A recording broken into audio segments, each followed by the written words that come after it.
The Secret Garden. The Secret Garden. The Secret Garden. Nearly everyone agreed. Mary Lennox was a most disagreeable child. She wore a sour expression on her face, and her face, like her hair and body, was thin. She appeared frail and ill, and much of the time she was. Mary lived in a big house in India. Although she was an only child, she hardly ever saw her parents. Her father was always too busy to play with Mary. Her mother, who was admired for her great beauty, cared only for parties and fun, not for her little daughter. Mary's mother had not wanted a daughter at all, so when Mary was born, her mother hired a nanny to take care of her. The nanny's job was to keep Mary as quiet as possible and out of sight. Mary was a sickly, complaining baby. In time, she grew up to become a sickly, complaining young girl who was completely used to having her own way.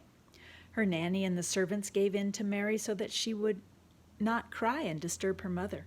It was obvious to all that Mary was a selfish, spoiled little girl. Mary's life stayed the same until she was 10 years old. Then, without warning, a terrible disease swept through India. Many people died. Even servants at Mary's house began to die from the disease. One very hot morning, Mary awoke with a strange feeling. She could hear people outside moaning and wailing and running around. Mary was afraid and called to her nanny. No one came. As the sounds outside grew louder, Mary grew more frightened. She hid in the nursery all day.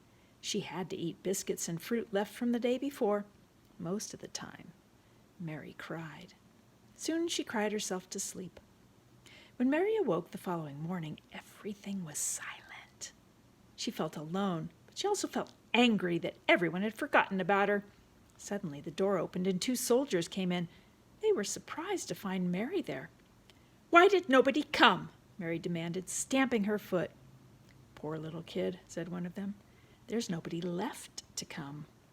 That was how Mary learned that her parents had died from the terrible disease. Most of the servants had also died, while the rest had run away. With no one left in India to look after her, Mary was put on a ship and sent to live with her uncle. His name was Archibald Craven, and he lived at Misselthwaite Manor in Yorkshire, England. When Mary arrived in London, she was met by her uncle's housekeeper, Mrs. Medlock. She was a stout woman with very red cheeks and sharp black eyes. The housekeeper thought Mary was a spoiled child. Mary thought Mrs. Medlock was the most unpleasant person she had ever met. Mary often thought people were unpleasant, but of course she didn't know she was unpleasant herself. On the train north to Yorkshire, Mrs. Medlock told Mary about Misselthwaite Manor. She said the house was big and gloomy. It had hundreds of rooms that were almost all closed up and locked.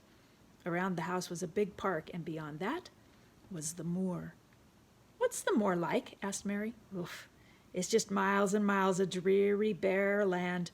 Nothing grows on it but wild flowers and shrubs, and nothing lives there but wild ponies and sheep," said Mrs. Medlock.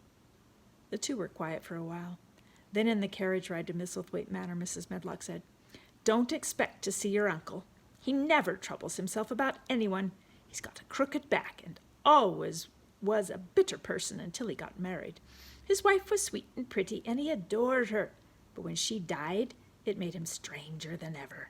He's away from home most of the time, so you must look after yourself."